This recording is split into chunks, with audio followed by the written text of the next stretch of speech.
Ibu-ibu sekalian, jadi begini Bu, ya, maksud saya begini, ya, kalau umat Islam masih bisa ketawa-ketawa, itu Imam Mahdi masih lama, gitu loh, ya, ya. Tapi kalau umat Islam di seluruh dunia adanya hanya linangan air mata, adanya darah yang tertumpah, adanya pembantaian, adanya gempa yang menghabiskan, adanya adalah linangan air mata semuanya. Ini tanda-tanda bahwa Imam Mahdi sudah mau keluar. Ya. Bismillahirrahmanirrahim. Sebagian besar ibu-ibu sudah tidak terlalu asing untuk mendengar kosakata Imam Mahdi, ya, karena waktu itu saya pernah membawa poster tentang Imam Mahdi. Lalu waktu itu motor saya bocor, kemudian tukang tambal bannya ngelihat poster tadi, lalu dia nanya, "Tat, bedanya Imam Mahdi sama Minal Mahdi ilal Lahdi itu apa tuh?" Ya, ya. Oh, ini yang satu tentang menuntut ilmu, yang satu tentang tanda-tanda kiamat, ya. Itu artinya dia nggak akrab. Apa itu Imam Mahdi? Apa itu utlubul ilma minal mahdi ilal lahdi, ya. Dari kelahiran sampai di yang lahat, dari ayunan sampai ke liang lahat. Itu nggak ada hubungannya, nggak nyambung sama sekali, ya. Ibu-ibu sekalian, sebetulnya keyakinan tentang munculnya Imam Mahdi itu bukan hanya keyakinan umat Islam. Hampir semua pemeluk agama apapun yakin akan datangnya juru selamat. Orang Kristen punya Al-Masih, orang Yahudi punya Mesias, orang Hindu Buddha punya Maitreya, orang-orang yang ada di India sana mereka meyakini Sai Baba. Di Jawa ada Ratu Piningit, ada apa? Ya, macam-macam lah. Hampir semua agama punya keyakinan tentang adanya juru selamat. Maka orang-orang barat yang mereka ateis sekalipun bikin juru selamat versi mereka. Superman, Batman, dan sebagainya. Para Avengers tadi. Digambarkan mereka adalah tokoh-tokoh yang mampu melawan kejahatan. Itu ya. Jadi mereka akan menegakkan keadilan. Maka disinilah banyak orang yang, maksudnya ada orang Islam yang tidak percaya dengan konsep Imam Mahdi dengan alasan Imam Mahdi itu bukan konsep Islam, itu meniru dari Yahudi, Nasrani, Hindu, Buddha, dan sebagainya. Maka kita katakan bahwa kita percaya kepada Imam Mahdi bukan karena kita baca Taurat Injil, bukan karena kita nonton film Avenger, bukan karena kita belajar kepada orang Hindu Buddha, tapi kita percaya dengan adanya Imam Mahdi karena kita membaca hadis-hadis Nabi. Kesamaan tidak menunjukkan bahwa itu sama, ya. Orang Nasrani juga punya Tuhan, orang Yahudi punya Tuhan, sama-sama Tuhan, tetapi bukan Tuhan yang sama, ya. Begitu juga tentang Imam Mahdi. Mereka juga percaya kepada Dajjal, tapi Dajjal versi kita berbeda dengan Dajjal versi mereka. Karenanya para umat yang dari mati Allah Subhanahu wa taala, kita ingin yakinkan dulu tentang Imam Mahdi ini bagaimana konsepnya.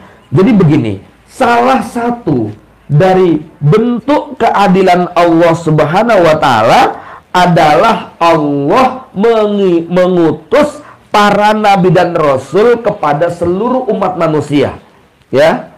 Jadi dari zaman Nabi Adam sampai zaman Nabi Isa, manusia itu dikasih para nabi dan rasul. Kenapa? Kalau tidak ada nabi dan rasul, manusia nggak akan ngerti jalan pulang. Manusia nggak akan ngerti hakikat kebahagiaan. Manusia akan bodoh dan tidak mampu membedakan mana hak dan mana yang batil, mana manfaat, mana madarat. Maka nabi dan rasul diutus. Ada 124.000 nabi, 313 rasul yang diutus kepada manusia. Ya, satu nabi meninggal, ganti nabi lagi. Satu nabi meninggal, ganti nabi lagi. Tetapi setelah Rasulullah SAW wafat, tidak ada nabi lagi. Di mana letak keadilan Allah? Umat-umat terdahulu, setiap nabi meninggal, kasih nabi. Nabi meninggal, kasih nabi. Kok umat Islam setelah Rasulullah wafat, nggak dikasih nabi lagi? Padahal tabiat manusia, ketika seorang nabi meninggal, maka habis itu banyak yang murtad, banyak yang ingkar. Ya betul, Bu. Ya, begitu juga yang terjadi pada Rasulullah. Setelah Rasulullah wafat, yang murtad sangat banyak. Yang nggak mau bayar zakat, muncul nabi palsu, muncul Musailamatul al-Kadzdzab. Nah, bedanya umat Islam dikasih jaminan. Apa jaminannya? Al ulama warasatul anbiya. Ulama itu pewaris para nabi. Loh, bukankah ulama manusia biasa? Bisa benar, bisa salah. Mereka tidak maksum dari dosa. Benar, ulama memang manusia biasa. Maka Allah memberikan jaminan. Apa jaminannya? Innallaha yab'atsu fi kulli mi'ati amin man yujaddidul hadinah. Allah akan mengutus pada setiap 100 tahun orang yang akan mereformasi agamanya. Jadi satu jaminan yang membuat kita tidak khawatir adalah bahwa akan senantiasa ada para ulama yang menjaga warisan Nabi untuk tidak dirusak. Jadi kalau para Nabi dan Rasul dulu berbeda, Bu. Nabinya meninggal dunia, ulama pelanjut para Nabi tadi banyak yang sesat dan banyak yang menyimpang. Sehingga ketika Nabi berikutnya diutus, ini contoh, Nabi Musa meninggal dunia, diganti Yusha bin Nun. Habis Yusha bin Nun meninggal dunia, maka Bani Israel mengangkat para ulama. Tapi ketika nanti Nabi Sulaiman diutus, Nabi Sulaiman kaget. Loh, kok pengikut Nabi Musa kayak begini? Kok pada nyembah berhala? Kok pada nggak sholat? Itu kayak begitu. Nabi Sulaiman kemudian memperbaiki syariat Nabi Musa. Setelah Nabi Sulaiman kemudian meninggal dunia, datanglah Nabi Isa. Nabi Isa kaget. Loh, kok orang-orang Yahudi, orang Nasrani pada nggak ngaji, pada nggak sholat? Kok beda banget dengan isi Taurat, isi Zaburnya? Sama Nabi Isa diperbaiki. Ya, ketika Nabi Isa AS diangkat ke langit, maka tiba-tiba mereka bikin agama yang baru. Mereka menganggap Paulus sebagai nabi mereka, sebagai tuan mereka, sebagai pemimpin mereka. Sampai ketika Rasulullah diutus, orang Nasrani yang para ulamanya saja kaget dengan ajaran Rasulullah. Paham ya? Nah, bedanya dengan umat Islam, dijamin Quran yang dibaca oleh Rasulullah dan para sahabat adalah Quran yang kita baca hari ini. Paham ya? Hadis Nabi yang hari ini kita hafal, itu adalah hadis Nabi yang dihafal oleh para sahabat Nabi. Gak ada satupun ajaran Islam yang kemudian hilang. Ya, jadi nanti ketika Nabi Isa diturunkan di akhir zaman, Nabi Isa gak akan kaget, gak akan bingung. Sebagaimana bingungnya Nabi Isa ketika diangkat pertama kali menjadi Rasul. Loh, kok pengikutnya malah pada menyembah berhala? Ya, gitu kan? Nah, nanti Nabi Isa ketika turun ngelihat umat Islam, oh, mereka sudah nggak kaget. Kenapa? Ajarannya sama persis dengan yang dibawa oleh Rasulullah SAW. Nah, masalahnya kalau setiap 100 tahun Allah mengutus seorang mujaddid reformis, itu saat itu ajaran Islam yang rusak biasanya hanya yang parsial. Maksudnya apa parsial itu? Sebagian. Oh, di zaman Imam Ahmad bin Hambal pernah rusak ajaran akidah Islam. Munculnya gerakan Mu'tazilah yang mengatakan Quran itu makhluk, Allah tidak punya sifat. Maka Imam Ahmad kemudian maju. Nanti pada zaman siapa lagi? Dirusak lagi. Tapi muncul ulama yang membela. Lah, di abad ke-15 ini, Bu, yang rusak bukan cuma akidah, yang rusak bukan cuma ibadah, yang rusak bukan cuma ekonomi, yang rusak bukan cuma tentang politik, tapi seluruh aspek ajaran Islam sudah banyak dirusak. Nah, maka pertanyaannya, mujaddid yang seperti apa yang akan memperbaiki ajaran Islam? Ini saya sampaikan urutan berpikirnya ya. Kenapa kok kita harus percaya kepada Imam Mahdi? Dan bagaimana Imam Mahdi nanti akan menyelesaikan seluruh masalah umat Islam di seluruh dunia? Sebagaimana Rasulullah SAW dalam waktu 23 tahun memperbaiki seluruh ajaran yang sudah dirusak oleh pelanjut para Nabi dan Rasul tadi. Ya, orang-orang Arab sudah merusak ajaran Nabi Ibrahim. Orang Nasrani Yahudi sudah merusak ajaran Nabi Musa dan Nabi Isa. Maka nanti Imam Mahdi akan diutus oleh Allah untuk memperbaiki syariat zaman Nabi Isa. Di zaman Imam Mahdi, misinya Nabi Isa apa? Membunuh seluruh babi di dunia tanpa tersisa. Ya, Bapak Islam yang sudah dirusak di seluruh dunia. Imam Mahdi, kata Rasulullah SAW, yusbihuni fi khuluki wala yusbihuni fi kholki. Akhlaknya, pribadinya Imam Mahdi sama dengan aku, walaupun bentuk rupa dan tubuhnya tidak sama dengan aku. Yusbihuni fi sirati wala yusbihuni fi surati. Imam Mahdi jalan hidupnya sama dengan aku, walaupun bentuk rupanya tidak sama dengan aku. Itu ciri-ciri yang Rasulullah sampaikan tentang Imam Mahdi. Baik, Bapak Ibu dari mata Allah. Nah, Imam Mahdi ini dianggap sebagai solusi total untuk semua masalah umat Islam. Akhirnya, ketika umat Islam terpuruk, banyak yang muncul ngaku-ngaku sebagai Imam Mahdi. Nah, ini yang kita perlu hati-hati.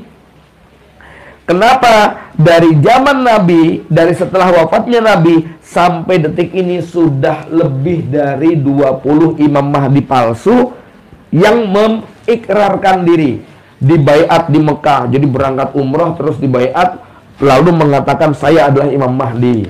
Ya, pernah juga terjadi namanya Juhaiman, di mana dia kemudian waktu itu menyandera jamaah haji, banyak korban, tapi kemudian akhirnya apa? Juhaiman ini berhasil ditangkap oleh polisi Saudi.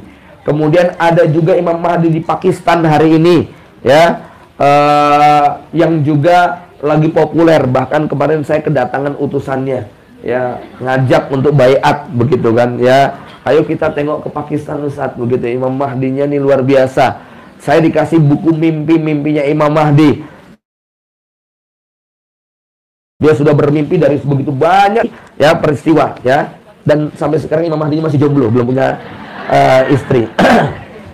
Iya, ya. Baik para ummahat yang dirahmati Allah Subhanahu wa taala. Nah, sekarang jadi setelah kita percaya kepada konsepnya, kenapa Imam Mahdi itu mesti ada? Karena itu bentuk keadilan Allah Subhanahu wa taala. Ibu-ibu, kalau kita mau kita bertanya begini, hukum asalnya umat Islam di seluruh dunia harus punya satu pemimpin namanya khalifah. Itu yang terjadi pada zaman Rasulullah, yang terjadi pada zaman Abu Bakar, yang terjadi pada zaman Umar, Utsman dan Ali. Kekuasaannya membentang dari Eropa sampai Merauke. Kekuasaannya membentang dari utara selatan, timur barat. Pemimpinnya cuma ada satu. Nah, umat Islam hari ini terpecah belah di seluruh dunia, sehingga umat Islam menjadi rapuh.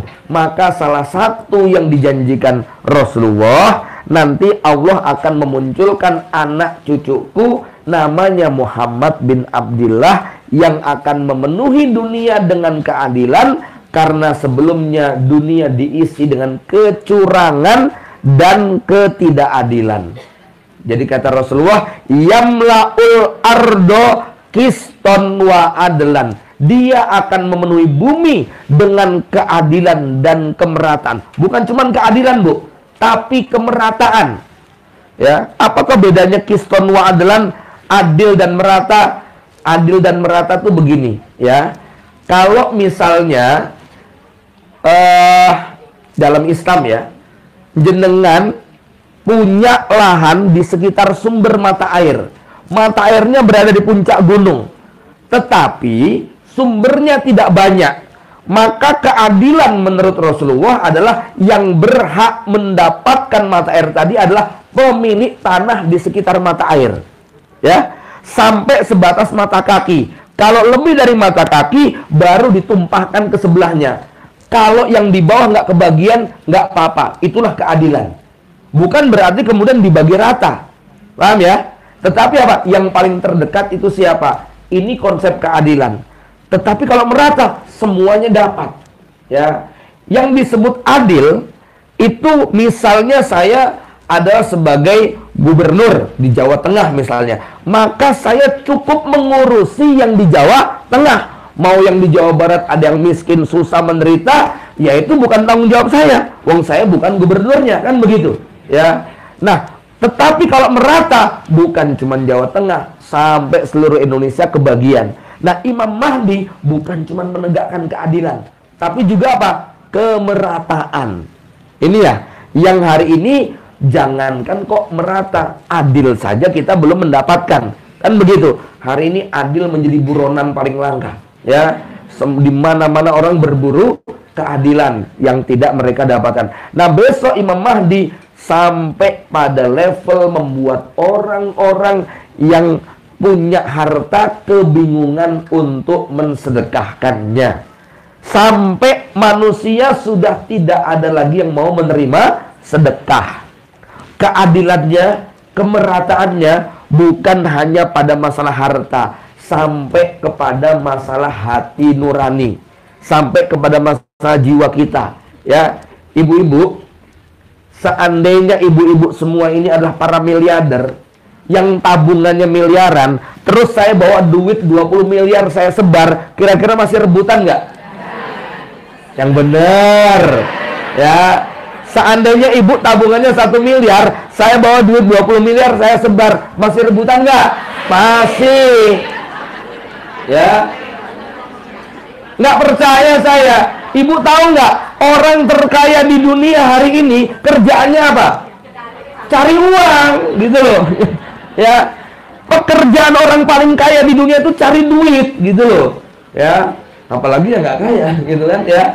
Nah, tapi besok di zaman Nabi Isa, rasa ingin dunia ini memang sudah dicabut. Kalau hari ini saya punya duit 100 miliar sekalipun, terus ada yang nyebar, tetap saya rebutan, gitu loh. Memang di dalam hati kita sama Allah belum dicabut rasa cintanya kepada dunia. Nah, besok di zaman Imam Mahdi dicabut rasa itu.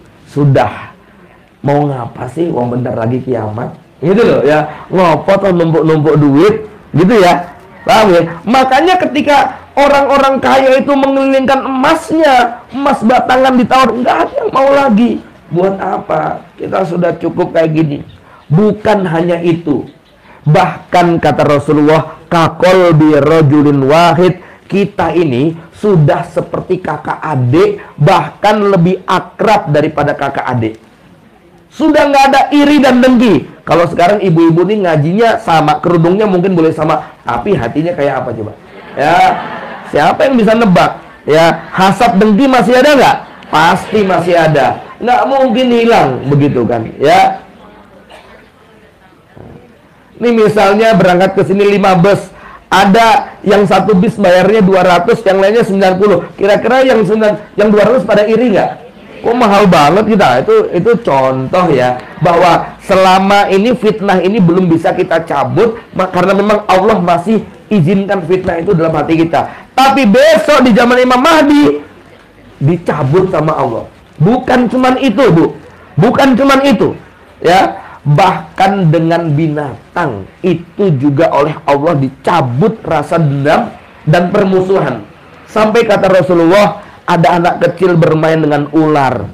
Ular itu tidak menggigitnya. Ada seseorang memasukkan tangan ke mulut singa. Singa itu tidak memakannya. Bahkan para pengembala akan menggembalakan ternaknya bersama serigala, dan mereka tidak akan menerkamnya. Terus kita nanya, lah terus singa serigala makanannya apa tak? Nah, ini ada kaedah yang penting dipahami. Apa itu? Semua tanda-tanda kiamat yang hari ini tidak masuk akal, besok kalau terjadi masuk akal. Ya, ini kaedahnya ya. Semua tanda-tanda kiamat yang hari ini tidak masuk akal, besok kalau terjadi masuk akal. Ya, matahari terbit dari barat masuk akal nggak? Tapi besok terjadi nggak? Terjadi. Rasul mengatakan binatang akan berbicara, sendal akan berbicara, nggak masuk akal. Tapi besok kalau sudah terjadi masuk akal. Ibu-ibu kalau hidup pada tahun 75-an, ngelihat orang ngomong begini kayak gila nggak kira-kira? Gila, ngapain tuh ngomong sama besi hitam begitu kan? Ya, jalan ketawa ketiwi. Hari ini kita lihat biasa nggak? Perlu dijelaskan nggak? Nggak perlu, itu udah wajar gitu kan? Itu baru teknologi. Apalagi ini tanda-tanda kiamat besar. Maka nanti semua orang mau tidak mau pasti akan beriman karena sudah dirasakan oleh semuanya. Baik para umat yang dirahmati Allah, kembali kepada topik tentang Imam Mahdi. Bahwa Imam Mahdi adalah takdir yang akan Allah hadirkan ke tengah manusia karena isi bumi sudah banyak kerusakan di dalamnya.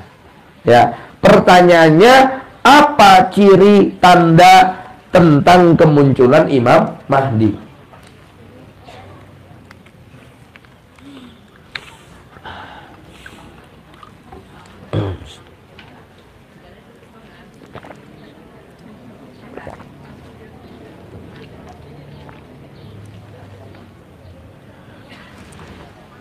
Masih 45 menit ya untuk sesi pertama.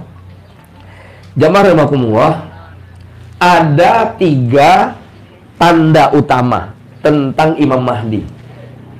Yang pertama adalah tanda-tanda yang terkait dengan ciri fisik kasarnya.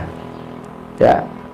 Yang kedua, tanda yang terkait dengan gejolak sosial dan politik. Nomor 1 tanda fisik, nomor 2 tanda gejolak sosial politik, yang ketiga tanda yang terkait dengan gejala alam semesta. Ya, kalau kayak kita, wah ini kok air surut nih, tanda-tanda apa nih? Oh tsunami, gitu kan ya. Loh, ini kok binatang-binatang pada turun dari gunung ini, ada apa ini? Nah, itu kan tanda alam semesta. Loh kok harga naik apa nih? Ini gejolak sosial, politik, ekonomi. Kan begitu. Maka nanti kemunculan Imam Mahdi, ya, loh ini kok baliho sudah pada muncul, tanda-tanda apa ini? Mau pemilu gitu ya. Kan begitu ya. Nah, itu tanda gejolak sosial politik seperti itu, Ibu, ya.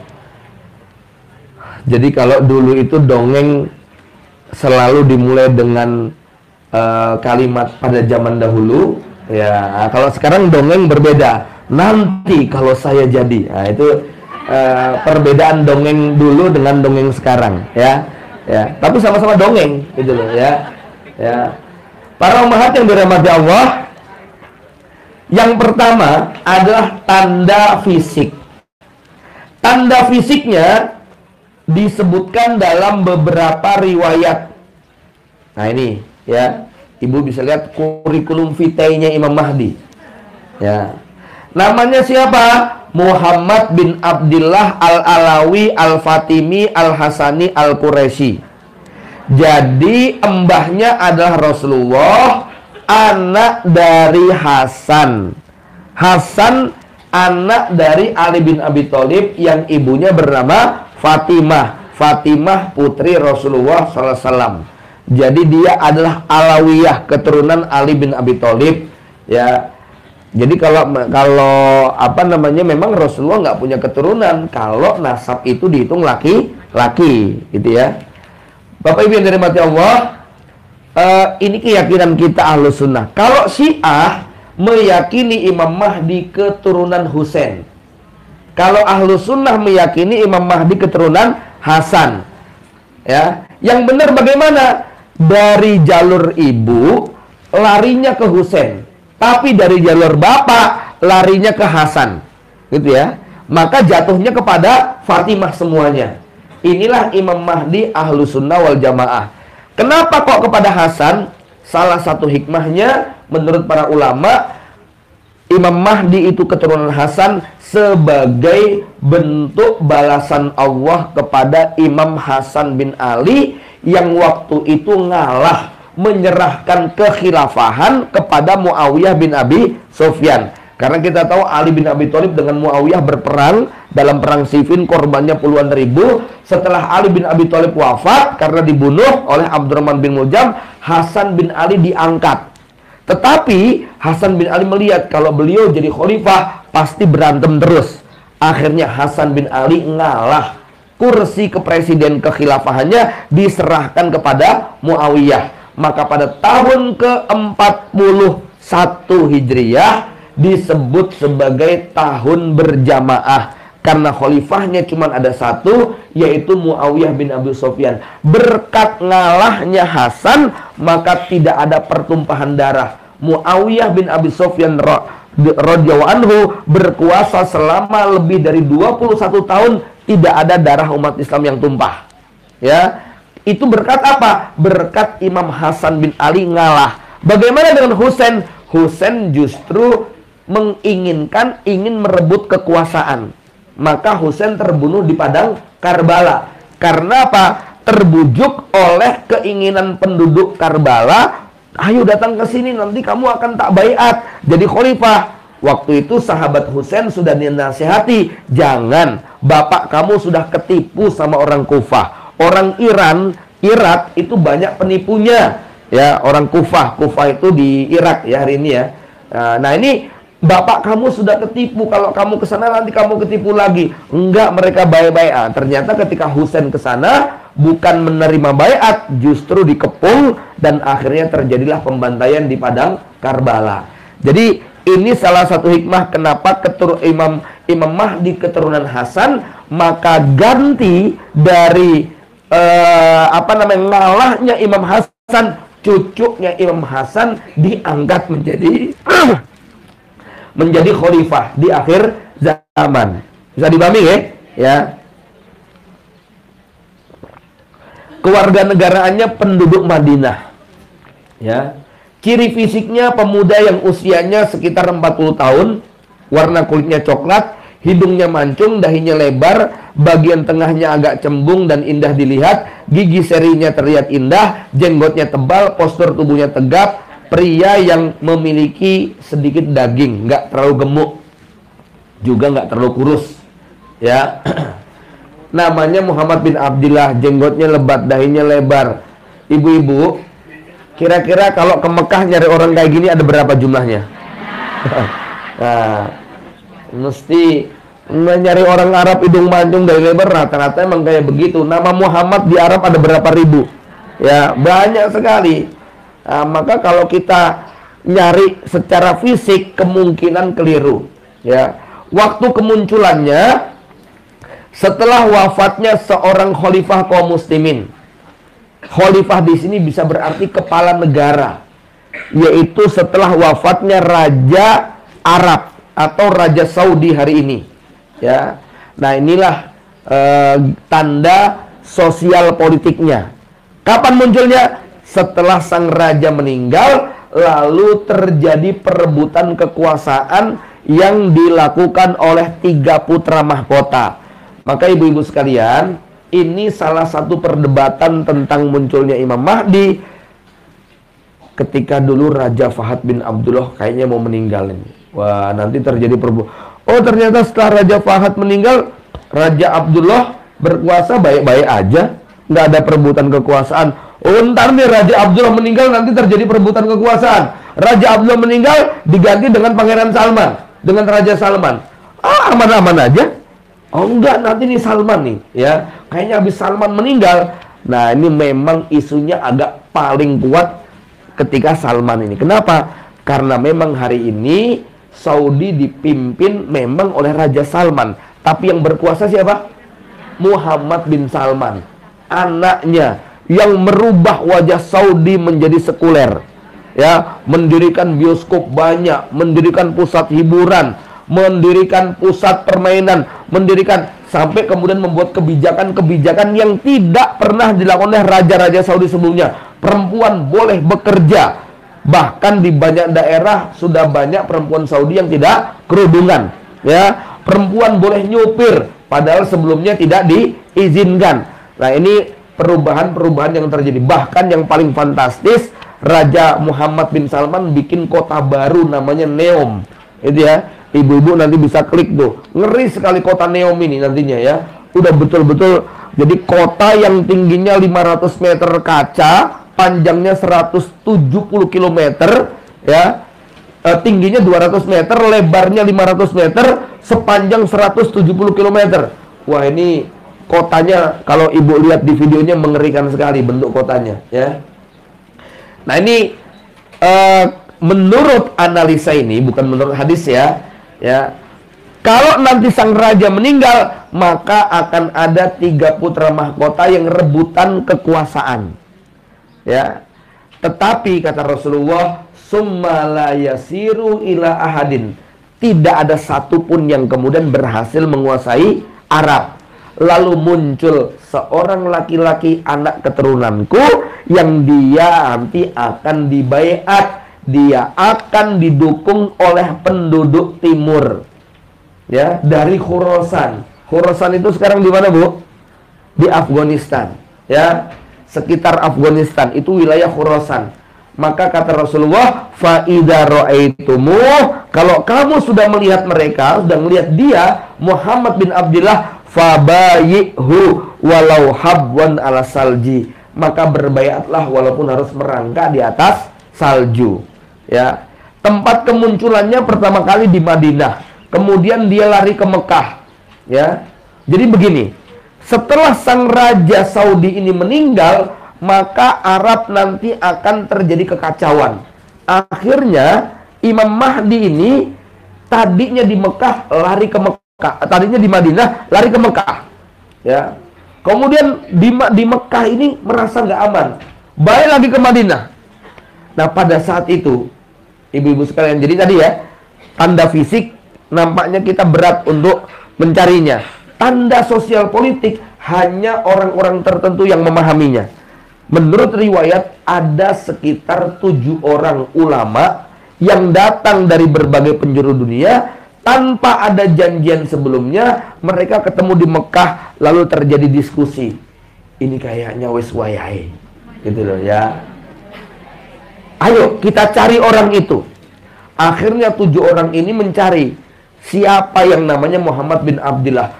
Dia ngerti, lalu dikejarlah ke Mekah. Ternyata sampai di Mekah mereka melakukan penelitian. Kata penduduk Mekah, orang yang kalian cari baru saja ke Madinah. Mereka balik lagi ke Madinah. Akhirnya sampai di Madinah dicari. Kata penduduk Madinah, orang yang kalian cari baru saja ke Mekah. Gitu loh ya. Akhirnya balik lagi ke Mekah. Sampai di Mekah ternyata apa? Balik lagi ke Madinah. Ya. Nah, baru yang ketiga kalinya ketika balik ke Mekah, di Mekah ketemu.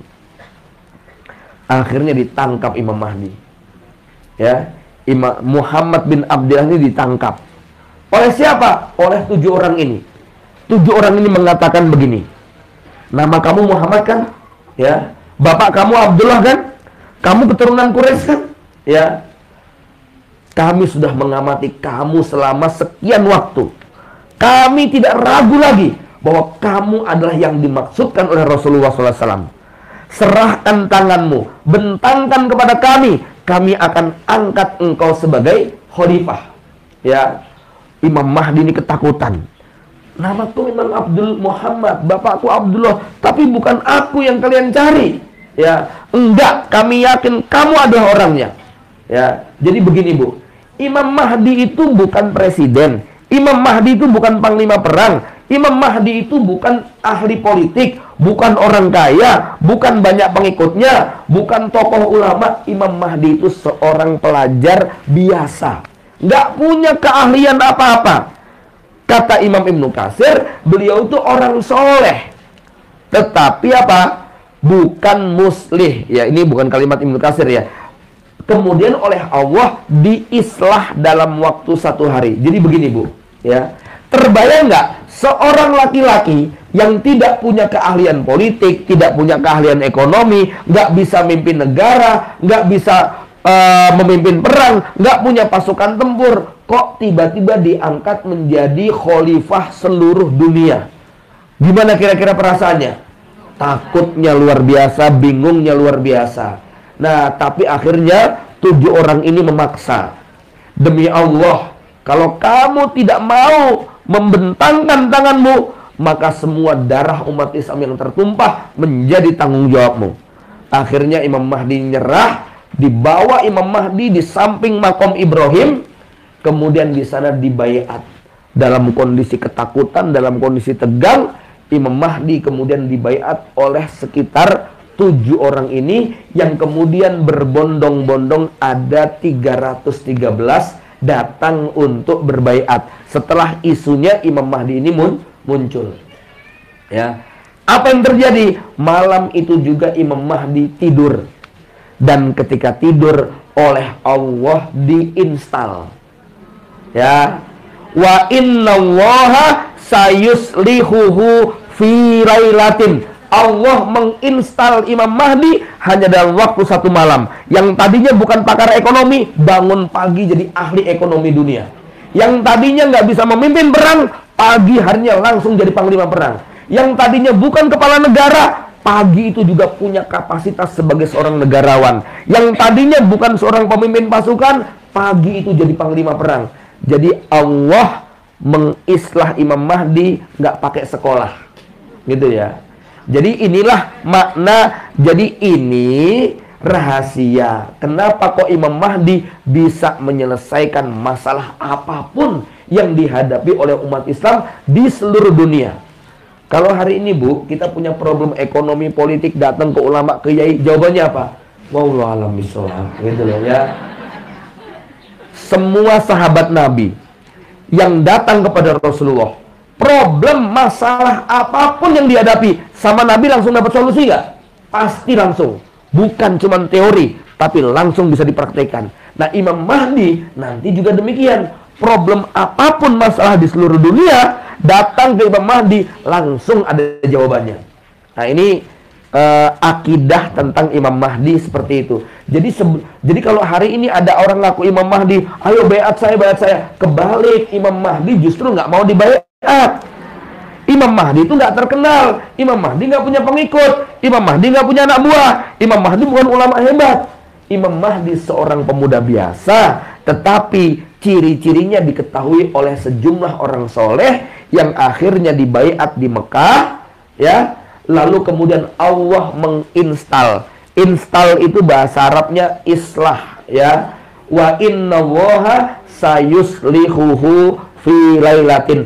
Allah akan mengislah Imam Mahdi hanya dalam waktu 1 malam. Jadi ini adalah jawaban yang jelas kalau ada yang meragukan, masa si Imam Mahdi bisa punya keahlian apa ini itu dan sebagainya. Ya Rasulullah itu biologi ngerti, kelautan ngerti, pertanian ngerti, ekonomi ngerti, karena semua dari wahyu. Ya, tetapi kalau Rasulullah bedanya apa? 23 tahun, Imam Mahdi cukup 1 malam. Ya, dalam waktu 1 malam Imam Mahdi sudah punya semua ilmu yang dibutuhkan untuk menyelesaikan masalah apapun yang dihadapi oleh manusia. Mohon maaf kalau dalam konstelasi pemilihan presiden tahun lalu ada seorang ustadz yang mau dicalonkan menjadi wakil presiden, gitu ya. Lalu kemudian menolak. Wajar, Bu.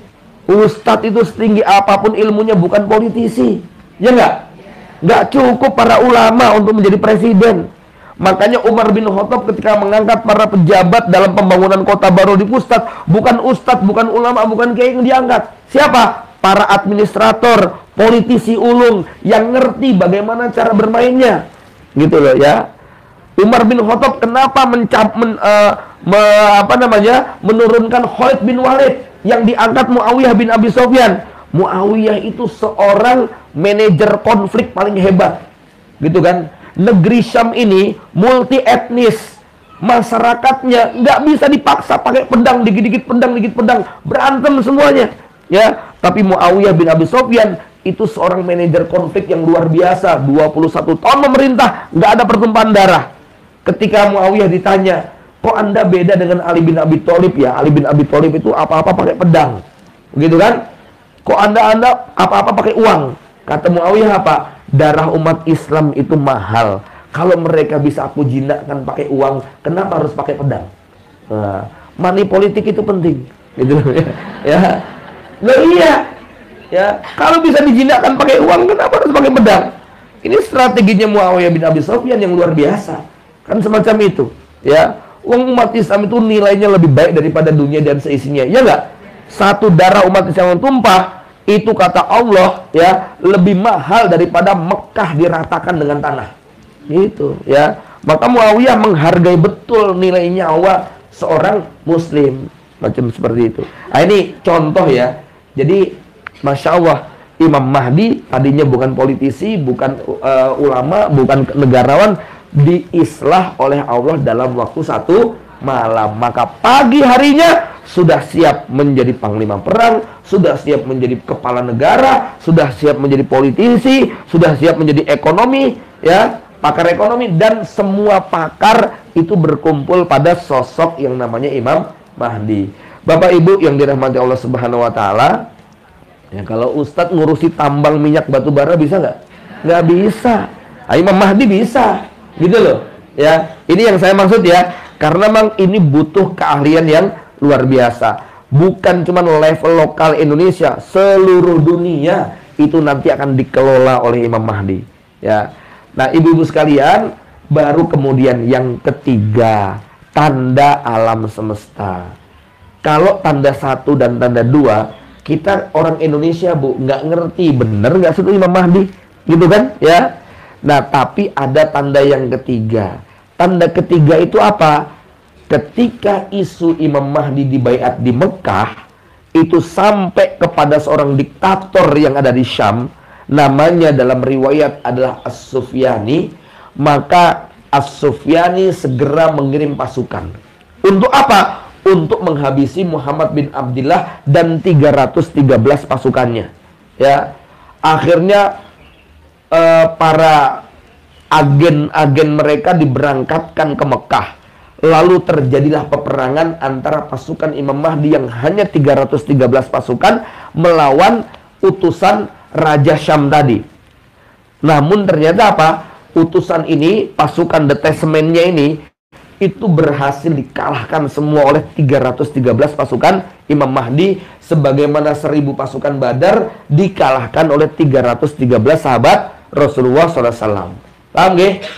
Begitu mereka berhasil dikalahkan semua, maka rajanya yang bernama As-Sufyani tadi marah luar biasa. Berangkatlah As-Sufyani dengan seluruh tentaranya dari Syam menuju ke Mekah. Untuk apa? Untuk menghabisi Imam Mahdi, untuk membuat perhitungan, karena pasukan utusan khususnya berhasil dikalahkan semuanya. Tetapi apa yang kemudian terjadi? Di satu daerah, daerahnya nah ini ya, namanya Al-Baida. Al-Baida itu, di tempat inilah pasukan As-Sufyani oleh Allah Subhanahu wa taala dibenamkan di perut bumi. Terjadi gempa dahsyat. Bukan cuma gempa dahsyat, bahkan keluarnya api dari perut bumi. Ya, api ini membakar banyak sekali di sekitarnya. Gempa ini bukan gempa, Bu, ya. Namanya khosaf. Khosaf itu bahasa Indonesianya likuifaksi. Paham ya bedanya likuifaksi dengan gempa ya? Kalau gempa tuh begini, itu gempa. Kalau likuifaksi, bles, itu loh, hilang.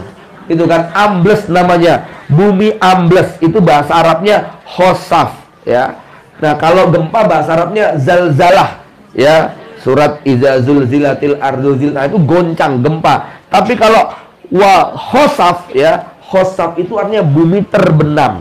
Ketika bumi terbenam, di bawahnya adalah sumber energi, ada minyak, ada gas dan sebagainya. Nah, api ini keluar tingginya setinggi kurang lebih 6 km. Kenapa 6 km?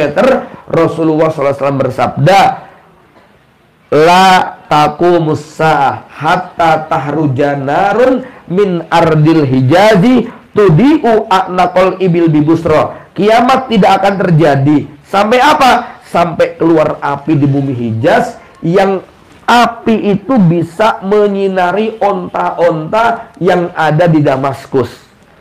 Ibu tahu berapa jarak Damaskus dengan Hijaz? 1200 km. Ya, Bu, Gunung Ciremai itu tinggi loh, Bu. Tapi dari sini kelihatan nggak? Dari jarak 1200 km. Maka prediksi seorang pakar gempa di Solo, ketika saya diskusi dengan beliau, ini prediksinya adalah setinggi 6 km. Dan memang Saudi itu merupakan titik lempeng yang kalau gesekan itu terjadi, di bawahnya ada sumber minyak, gas, dan logam-logam yang kalau itu terjadi ledakannya akan sangat dahsyat, ya. Maka prediksinya ini berbarengan dengan peristiwa Khosaf tadi, ya. Maka kata Rasulullah, seluruh yang ada di sana akan tenggelam. Yang di jalan, yang di pasar, yang di kebun, yang lagi healing, ya, yang lagi jalan-jalan, semua ditenggelamkan. Sampai Ibunda Aisyah bertanya, "Ya Rasulullah, kenapa mereka ditenggelamkan semua? Bukankah mereka tidak terlibat di dalam pengejaran Imam Mahdi tadi? Bukankah mereka bukan pasukan yang akan mengejar?" Kata Rasulullah, "Iya, semuanya akan ditenggelamkan, tapi nanti semuanya akan dibangkitkan menurut niatnya masing-masing." Kalau niatnya bergabung dengan pasukan As-Sufyani untuk mengejar Imam Mahdi, Allah akan perhitungkan dia. Tapi kalau waktu itu niatnya cuma pas lewat, pas lagi di kebun, ya mereka seperti kena musibah dan bencana, ya. Sama sebagaimana kalau ada musibah bencana, gempa, ya mereka meninggal menurut niatnya masing-masing. Kalau waktu itu lagi bikin sesajen, ya sudah niatnya seperti itu. Tapi kalau niatnya itu kena gempa pas lagi sholat, ya dia akan dapat pahala syahid insya Allah, ya. Bapak Ibu yang dirahmati Allah Subhanahu wa taala, maka kata Rasulullah, semuanya meninggal dunia illa rajul, kecuali satu orang yuhbirun nas, yang nanti dia akan menyampaikan berita ini kepada seluruh dunia. Jadi yang selamat cuma satu wartawan. Memang Bu, kalau mau aman dan selamat jadi wartawan Bu, ya. Karena wartawan itu di gempa apapun selalu selamat. Kalau nggak selamat nggak jadi wartawan gitu, ya. Artinya yang menyampaikan beritanya mesti wartawan gitu loh. Ya kok selamat terus ya wartawan ya gitu ya. Memang kata Rasulullah begitu, yang selamat cuma satu wartawan, itulah yang kemudian nanti akan menyampaikan berita. Maksud saya begini, ibu-ibu sekalian. Jadi kalau kita pengen tahu Imam Mahdi itu sudah muncul atau belum, nggak usah mikir namanya, bentuk tubuhnya, nggak usah mikir udah dibayat atau belum. Itu susah. Ya.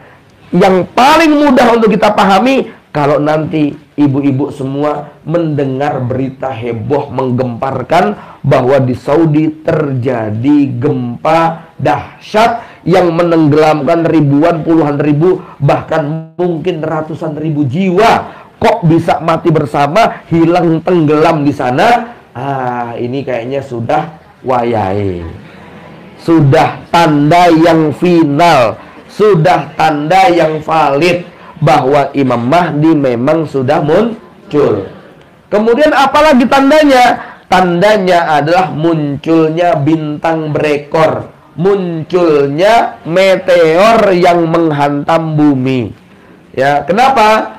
Kata ada sebuah asar dari dari cucunya Ibnu Abbas, di mana beliau mengatakan, la yahrujul mahdi hatta tahruja ma'as samsi ayat. Imam Mahdi tidak akan keluar sampai muncul tanda di langit seperti apa? Seperti matahari yang jatuh. Ya, ini dalam penjelasan Dr. Ahmad Al-Mubayyad, beliau mensahihkan sanad ini dan mengatakan bahwa salah satu tanda Imam Mahdi keluar, tanda alam semestanya ya, yaitu terjadi apa? Hujan meteor. Kemudian dalam riwayat lain disebutkan Imam Mahdi akan keluar ketika gempa itu jumlahnya sudah sangat banyak sekali, ya. Maka ibu-ibu yang dirahmati Allah Subhanahu wa taala, ada satu kiasan yang barangkali juga cukup membantu kita tentang munculnya Imam Mahdi. Apa itu? Imam Mahdi itu mirip seperti jabang bayi yang akan lahir ke dunia melalui rahim seorang wanita.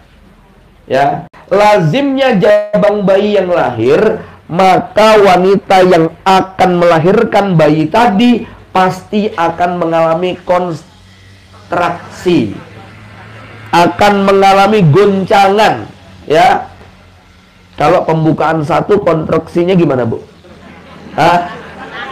Masih lama, gitu kan. Baru pembukaan dua, ya, masih bisa senyum nggak ibunya? Masih. Masih bisa ketawa nggak, Bu? Masih, ya. Bu, kira-kira kalau pembukaan 9 masih bisa ketawa-ketawa nggak, Bu? Ya, ya. Itu rasa sakitnya sudah luar biasa. Ya, saya nggak perlu membantu menjelaskan sebenarnya ya, karena ibu-ibu yang sudah merasakan gitu ya. Saya hanya menggambarkan ya, karena saya ya walaupun nggak sampai 12 kali mendampingi istri, tapi saya ngerti bagaimana sakitnya lah begitu walau nggak merasakan ya. Ya. Ibu-ibu sekalian, jadi begini Bu, ya maksud saya begini, ya. Kalau umat Islam masih bisa ketawa-ketawa, itu Imam Mahdi masih lama, gitu loh, ya. Ya. Tapi kalau umat Islam di seluruh dunia adanya hanya linangan air mata, adanya darah yang tertumpah, adanya pembantaian, adanya gempa yang menghabiskan, adanya adalah linangan air mata semuanya. Ini tanda-tanda bahwa Imam Mahdi sudah mau keluar, ya. Akan banyak gempa, akan banyak musibah, akan banyak bencana, akan terjadi khosaf di tanah Arab, akan terjadi hujan meteor yang menghantam bumi. Kalau sudah kayak begini, pasti suasananya akan sangat kacau sekali. Disitulah jabang bayi yang bernama Imam Mahdi akan keluar. Jadi keluarnya jabang bayi pasti akan diiringi dengan darah yang tertumpah. Bahkan ada yang mengalami pendarahan. Ya tidak? Artinya apa? Ketika Imam Mahdi keluar, bukan damai-damai saja. Yang ada adalah umat Islam akan terus mengalami peperangan di berbagai penjuru dunia. Ya, inilah yang harus disiapkan. Maka ketika nanti Imam Mahdi ini muncul di Baiat 313, orang-orang yang di Afghanistan pada mendengar semuanya, maka mereka berbondong-bondong berangkat ke Mekah. Untuk apa? Untuk memberikan baiat, ketundukan dan ketaatan. Ya, maka salah satu pendukung Imam Mahdi yang paling utama disebut Bani Ishaq. Bani Ishaq itu adalah yang hari ini menempati wilayah Khorasan, Afghanistan, Pakistan dan sekitarnya. Ibu-ibu sekalian, ya, kalau ada yang bertanya, Taliban gimana? Ya, kita katakan Taliban ini diantara sekian model umat Islam yang paling unik di dalam apa? Memperjuangkan ajaran Islam. Ya, Taliban atau Afghanistan terkenal sebagai bangsa yang tidak pernah bisa dijajah oleh negara manapun. Semua yang datang menjajah Afghanistan pasti akan pulang dengan rasa malu dan kekalahan. Siapapun itu, mau Eropa, Amerika, Inggris, Rusia, semua yang datang ke sana pulang dengan perasaan malu. Inilah salah satu daripada keunikan bangsa Taliban. Bahkan dulu ada tokoh namanya Alexander the Great. Tahu ya? Dia sudah menaklukkan timur dan barat, masuk ke Afghanistan. Akhirnya pulang dengan rasa malu karena pasukannya dikalahkan. Sampai di perjalanan itu Alexander the Great itu berdoa kepada Tuhannya. Entah Tuhannya siapa ya. Ya. Tapi doanya begini, Tuhan, aku berlindung kepadamu dari 3 hal, gitu ya. 1 dari serangan mendadak musuh, 2 dari gigitan serangga atau ular berbisa dari bawah, 3 dari kutukan bangsa Afgan. Ya, dia saking traumanya ketika dia masuk ke Afghanistan. Amerika nggak kapok, akhirnya juga nyerah, pulang dengan rasa malu. Dan ibu-ibu sekalian, salah satu daripada kehebatan bangsa Afgan yaitu Taliban hari ini. Jarang dengar beritanya kan?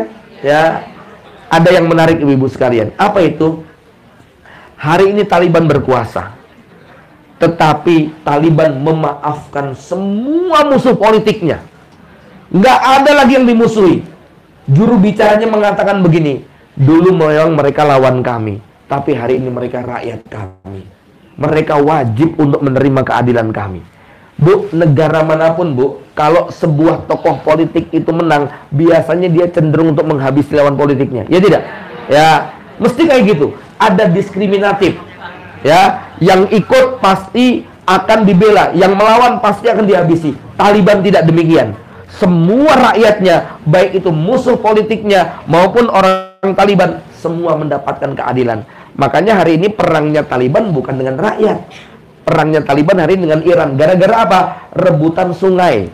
Karena selama Taliban belum berkuasa, sungai Afghanistan itu banyak dicaplok sama Iran. Nah, hari ini Taliban berkuasa, Taliban ingin mensejahterakan rakyatnya. Sungai miliknya ingin dipakai untuk kesuburan tanahnya. Akhirnya bersih tegang dengan tentara perbatasan Iran. Yang kemudian, walau alam hari ini udah selesai atau belum. Tapi ini berbedanya karakter orang-orang Afghanistan. Ibu-ibu sekalian, dalam riwayat, orang-orang inilah nanti yang akan banyak memberikan pembelaan kepada Imam Mahdi. Ya, Rasul menyebut mereka dengan nama pasukan Panji Hitam. Kenapa? Karena warna bendera mereka adalah berwarna hitam, bertuliskan La ilaha illallah. Bukan ISIS, ya. Ya. Kalau ISIS itu ngaku-ngaku khalifah, gitu kan? Memaksa seluruh dunia untuk baiat. Imam Mahdi enggak begitu, ya. Taliban dari zaman Mullah Umar, ketika Mullah Umar dulu tahun 95 berkuasa, orang-orang dari penjuru dunia datang berbaiat. Kemudian Mullah Umar mau diangkat menjadi apa namanya? Khalifah. Kata Mullah Umar apa? Enggak. Aku bukan khalifah. Aku cuman amir daulah saja. Kenapa? Kalau jadi khalifah, ada darah umat Islam yang tertumpah di Indonesia, di Eropa, di Amerika, maka dosanya di pundak saya. Gitu ya. Saya nggak mau diangkat begitu. Nah, ini bedanya Afghanistan. Dia sadar diri bahwa dia hanyalah pemimpin di sebuah daerah kecil yang bernama Afghanistan, bukan penguasa dunia. Maka ketika nanti Imam Mahdi muncul, Taliban akan datang. Ya, bukan cuma Taliban, ya, tapi umat Islam yang sadar, ngerti, punya ilmu, datang berbondong-bondong untuk memberikan baiatnya kepada Imam Mahdi. Terus ada yang nanya, "Tat, terus kita gimana, Tat?" Ya, kita gimana, Bu? Apa perlu datang ke sana? Nggak perlu. Ya, nggak ngerti nanti presidennya siapa nih, ikut baiat apa enggak, gitu ya. Gubernurnya siapa? Kenapa? Karena kalau satu orang sudah mewakili, maka rakyatnya sudah tidak perlu datang lagi. Seperti pada zaman Rasulullah di tahun ke-8 yang disebut dengan Amul Wufud. Hari di mana tahun di mana utusan-utusan kabilah datang, yang datang cukup satu kepala kabilahnya, maka seluruh rakyatnya otomatis masuk Islam. Nanti juga sama, kita nggak tahu tahun 2000 berapa begitu kan ya, presidennya siapa. Oh, ternyata sudah berubah, suhu politik di Indonesia sudah berubah, ya. Akhirnya kemudian tunduk kepada Imam Mahdi. Udah, kita sudah otomatis, Bu, macam kayak begitu, ya. Tetapi secara individu ada nasihat menarik dari Imam Sufyan Ats-Tsauri. Apa nasihatnya? Kalau kamu sudah mendengar isu tentang Imam Mahdi, jangan buru-buru baiat sampai seluruh manusia nanti sudah membaiatnya. Supaya apa? Supaya kita tidak ketipu. Karena banyak yang ngaku-ngaku jadi Imam Mahdi. Ini ya.